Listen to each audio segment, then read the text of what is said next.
হ্যাঁ ফসল না হলে হয় না, খাওয়া জানি না। রান্দা ওলি পারি খাই তো রান্দা ওলি টিভি আর কথা দেখ তো উত্তর এসে একজন একজনটা করতে হবে। আর রঞ্জুর দাদি দেখ তো ওর হইতে না, আরো লিখে ওর দুটুরি লাগে উতুরি নিয়ে এলে একজন একটা কতি কতি দুজন তাইলে।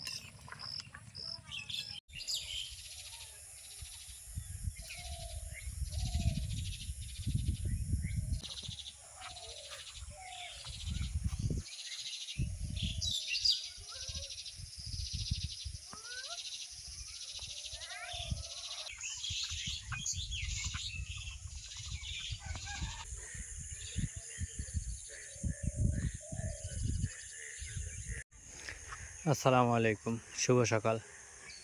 আশা করি ভালো আছেন। আল্লাহর রহমতে আমরাও ভালো আছি। আজ আবারও নতুন একটা ব্লগ নিয়ে আপনাদের মাঝে হাজির হয়ে গেলাম। আশা করি ভিডিও জুড়ে আমাদের সাথেই থাকবেন আর চ্যানেলটা সাবস্ক্রাইব করে ভিডিওতে লাইক দেবেন। গত রাতে বৃষ্টি হয়েছে, প্রচুর পরিমাণের বৃষ্টি হয়েছে। এই জন্য কিন্তু এতক্ষণ ব্যাঙের ডাকও শুনলেন। মানে এমন বৃষ্টি হয়েছে যে রোডঘাটে যত ধুলাবালি ছিল সব একদম ধুইয়ে নিয়ে গেছে, ধুইয়ে নিয়ে নামাইছে। প্রচুর পরিমাণের বৃষ্টি। রাত 9টার দিকে নামছে, 12টা 1টার দিকে ছাড়ছে। এর ভিতরে আর কোনো ছাড়ার শব্দ নাই। যদিও এই রাস্তা আমার সামনে দিয়ে শুকনো দেখতেছেন, কিন্তু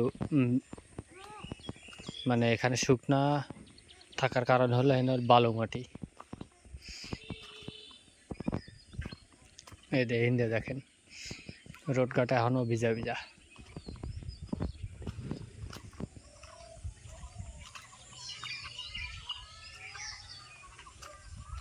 বেরিয়েছি, এখন গাড়ি নিয়ে চলে যাব।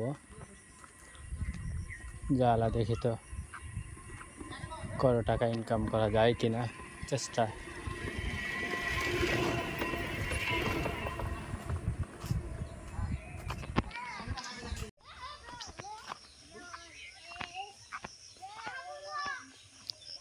তো গাড়ির কাছে যাইতেছি, আরও কয়েক মিনিট সময় লাগবে, কারণ আমার বাড়ি একটা আর গাড়ি থুই অন্য বাড়িতে। এই জন্য আর কি ওই পর্যন্ত আমাকে আসতে হয়, তারপরে গাড়ি বের করতে হয়। পাট এখান দিয়ে শুধুমাত্র সবজি টবজি বনে, কোনো সময় ধান শস্য এগুলো লাগায় না। এইটুকু জায়গায় এই পাট, তারপরে হলো গিয়া গম,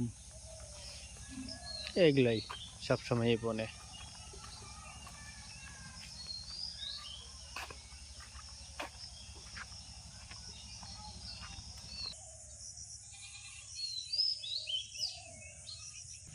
এই যে এইটুকু যেমন সারা বছরই ঘাস থাকে, সবসময়ই ঘাস।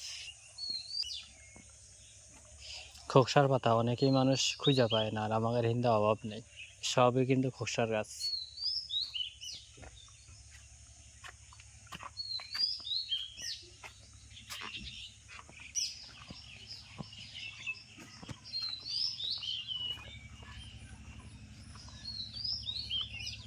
এই সাইডে একটা গাড়ি থাকে,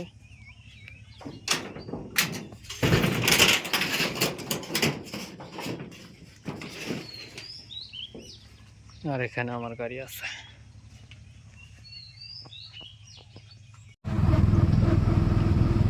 বন্ধুরা বাইরে হয়েছিলাম গাড়ি চালাবেন লেগে, কিন্তু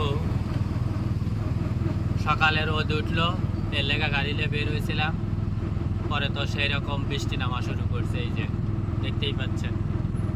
এই জন্য আবার এই যে বাড়ির দিকে যেতেছি, কারণ ছোট ভাই বউ যাবি পরীক্ষা দিবার, ওনাদের নাকি আজকে পরীক্ষা।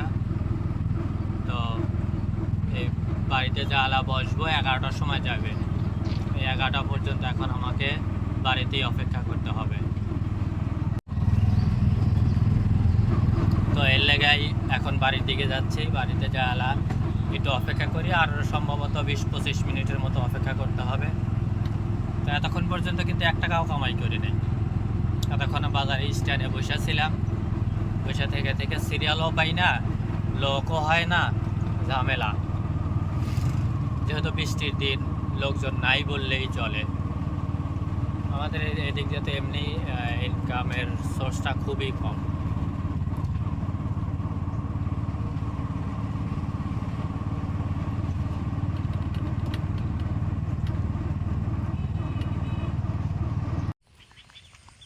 গাড়ি চাচার বাড়ির সামনে রেখে হেঁটে হেঁটে বাড়ি যেতেছি।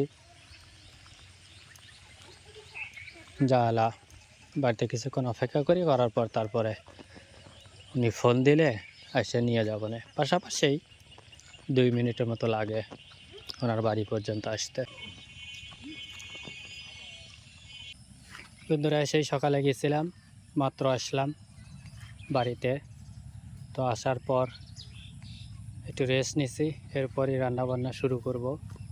তো সাথেই থাকুন। যেহেতু মাগরিবের আজান দিবার একটু পরেই, তো মাগরিবের পরেই আমরা রান্নার কাজ শুরু করব লাইট দিয়ে। তো আজকে যেহেতু রাত করে রান্না, সেই রান্নার সাথে আপনারা থাকবেন যে রান্নাটা কেমন হয়।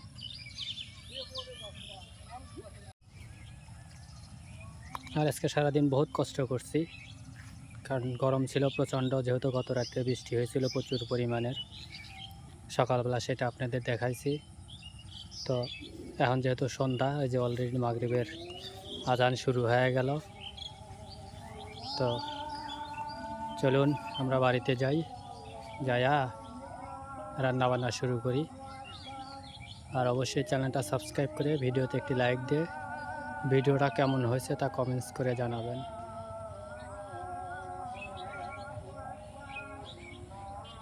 পাট শাক, বৃষ্টি গতকাল হয়েছে, এর আগেও একবার হয়েছিল, হওয়ার পর ধুমধুমা হয়ে গেছিলো। গতকাল হওয়ার পরেও একদম সুন্দরভাবে আরও হয়ে গেছে।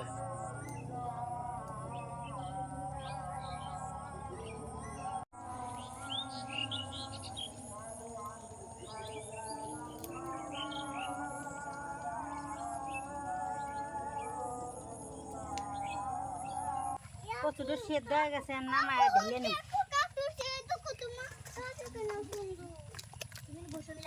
পানি ডাগুর তো পানি টল টল টানবি না যখন, এখন দেখবেন পাঙ্গাস মাছের কাল্লা থোতা দিয়ে রানবো। আমো আইসা টুকটুক করে আন, জাল দেওয়া উঠছি। দাঁড়াও,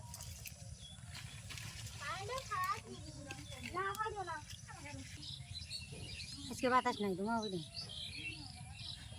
কড়াই দুধ তাইতে এসে আন, তেল দিয়ে দে।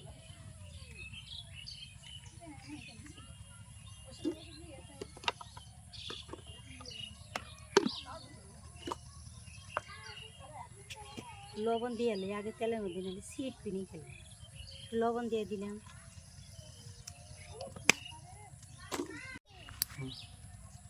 পাঙ্গাস মাছের তেলটা দিয়ে দিলাম।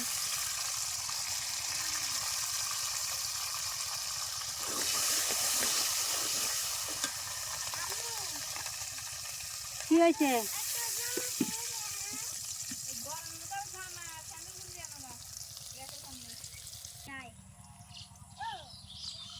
কি যা কাঁচা মরিচ দিয়ে দিলাম।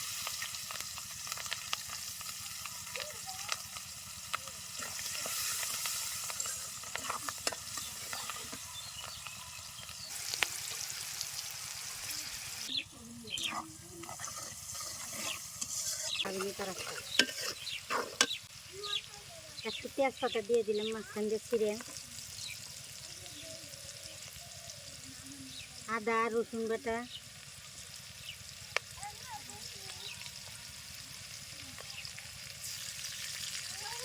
টলা মশলা বাটা, জিরে বাটা।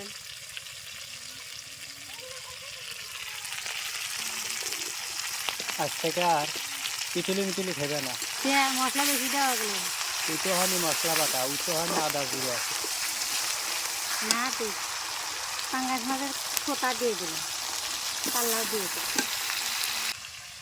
তুমি মশলারে ভয় পাইলে হাল্লা বাইতে মশলা খাওয়াই লাগে।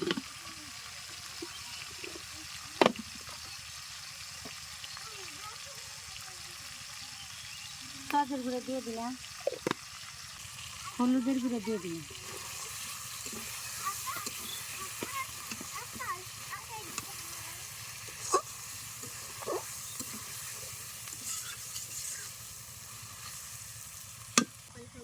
মরিচের গুঁড়ো দিয়ে দিলাম।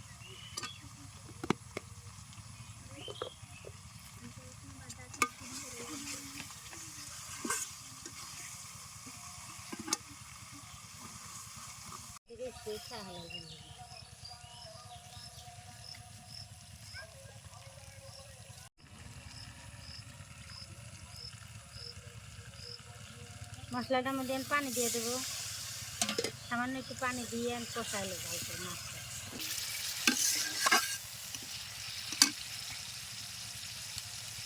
কচু ঘাটি একটু মশলা বেশি লেগে দেখে কেবা হারা লেগেছে, ভয় পাই না।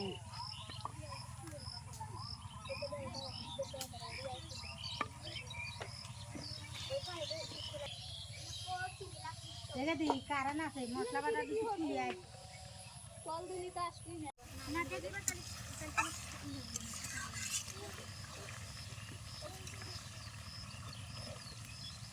তাহলে তো দেবো না।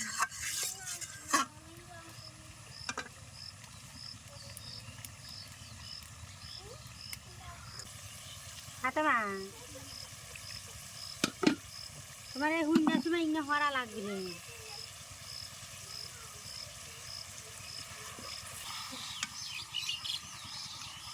মশলাটা কষিয়েছি আমি কচু দিই, সেদ্ধ করা কচু তরকারি মধ্যে দেখো কি সুন্দর কালার আছে, সাদা কচু কষি তাই হওয়া যায়। ভালো লাগছে না?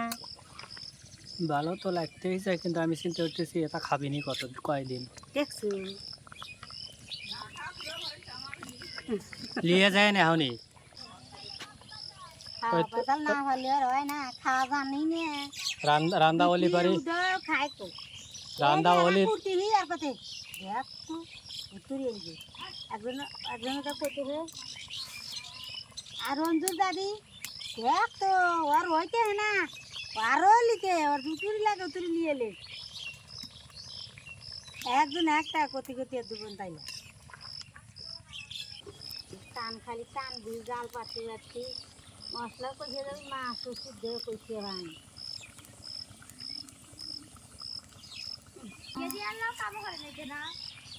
হচ্ছে।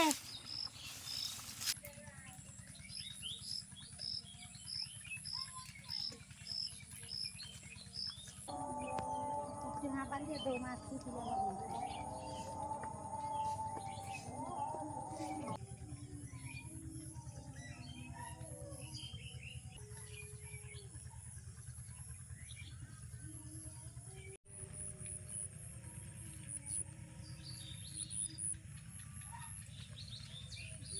ভরপুরের পোষাছি এমুরা ওমুরা কাগজ ফালাইয়া আমাকে তুইতে অত ভরা লাগে না।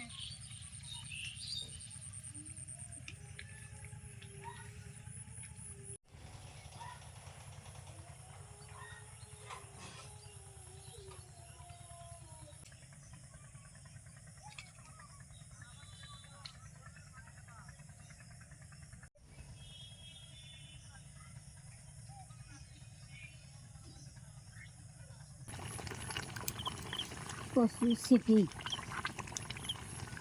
ঝোল বেশি হলো না, না এটা আনবি না আরো ঝোল বেশি হবে কে অনেকক্ষণ লাগবে। এ যে ডাগুর তো খালি পানি এজন্য গা দিয়ে ঝোল হয়েছে সিদ্ধ করছি। তাহলে আমি মশলা কষানোর মধ্যে পানি টেনে দিয়ে কষাই হয়েছে ছেড়ে দিচ্ছি, এতেই মেলাক্ষণ টানলি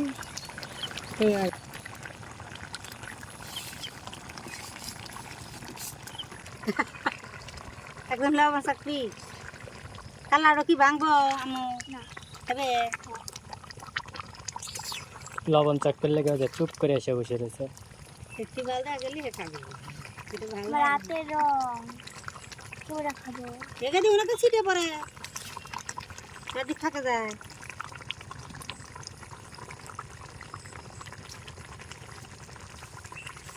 খোরালি আয় তো দেই না মাথাকে কচুই তরকারি দেই একটু খাও, মাথা এখন খা যাবি।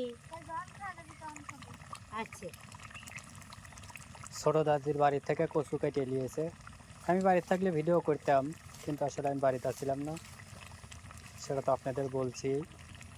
তো এই যে রান্নার প্রায় শেষের দিকে, আর অল্প কিছুক্ষণ, মানে এটা এখন এই ঝোলটা শুকাইলে কষে গেলেই সুন্দর হয়ে যাবে।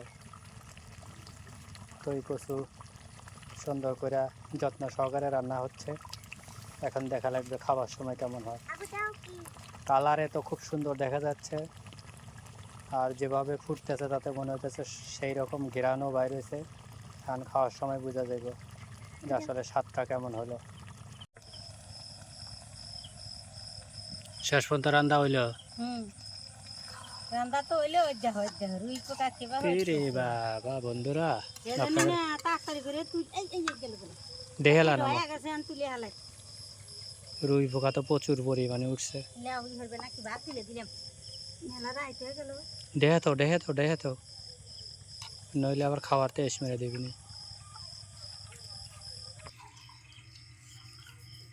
বন্ধুরা এই হলো তরকারি নিলাম, পিটুলি,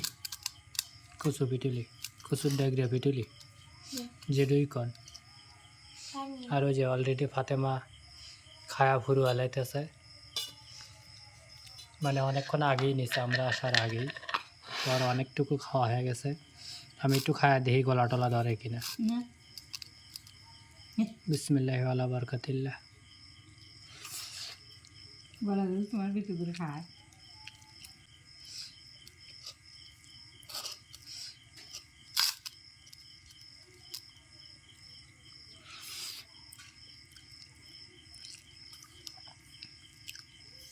কাঁচামরিচ না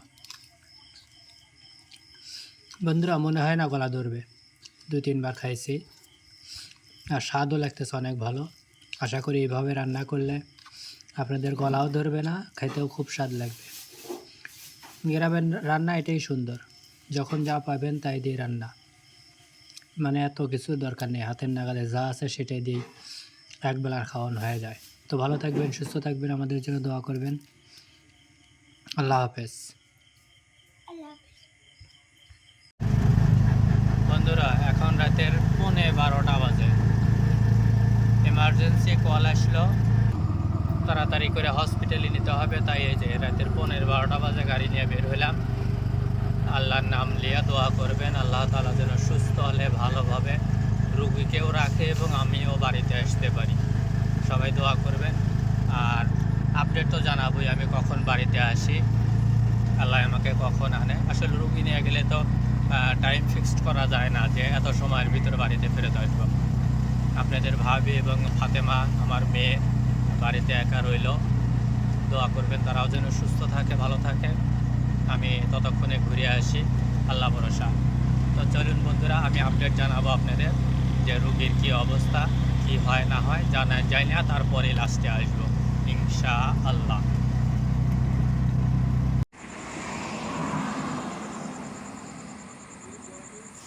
বন্ধুরা রাত এখন 1:30 বাজে।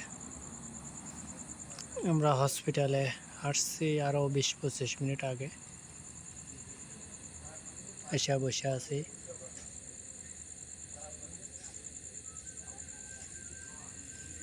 রুগীর ট্রিটমেন্ট চলতেছে, দেখা যাক। এখন অনেকটাই সুস্থ বোধ করতেছে রুগী, তো আমরা আরও কিছুক্ষণ অপেক্ষা করব, তারপরে রুগী ভর্তি করে ধুয়ে চলে যাব।